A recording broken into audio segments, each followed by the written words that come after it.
பல ஆண்டுகள் அனுபவம் பெற்ற ஏர் இந்தியா நிறுவனம் 13 ஆண்டுகளாக ஒரு விமானத்தை மறந்துவிட்ட வினோதம் நிகழ்ந்துள்ளது.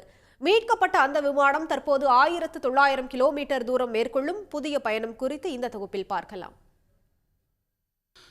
VTHS என்ற போயிங் ரக விமானம் கடந்த 1982ஆம் ஆண்டு சேவையை தொடங்கியது. பின்னர் பல மாற்றங்களுக்கு பிறகு 2007இல் ஏர் இந்தியா வசமானது.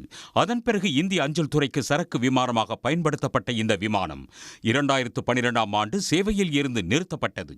அப்போது நிறுத்தப்பட்ட அந்த விமானத்தை ஏர் இந்தியா நிறுவன அதிகாரிகள் மறந்துவிட்டதால் 13 ஆண்டுகளாக கேட்பாரின்றி ஒரே இடத்தில் நின்றது. இந்த நிலையில் பழைய விமானங்களை அப்புறப்படுத்த கொல்கத்தா விமான நிலைய நிர்வாகம் உத்தரவிட்ட பிறகு ஏர் இந்தியா நிர்வாகத்திற்கு தமக்கு சொந்தமான விமானம் குறித்த தகவல் தெரிய வந்தது. மிகவும் செயலிழந்த நிலையில் மீட்கப்பட்ட போயிங் 737-200 ரக விமானம் 1900 கிலோமீட்டர் தூரம் தமது அடுத்த பயணத்தை தொடங்கியுள்ளது.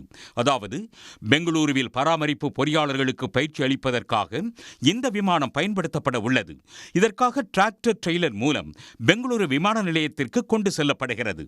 மீட்கப்பட்ட போயிங் விமானம் செயலிழந்து மீண்டும் பறக்கவே முடியாது என்றாலும் விமானத்தின் பிராட் அண்ட் விட்னி என்ஜின்கள் நல்ல நிலையில் விற்கப்பட்டுள்ளன. சேவையை நிறுத்திய விமானத்தில் இருந்து இன்ஜின் விற்பனை செய்யப்பட்டது இதுவே முதல் முறை.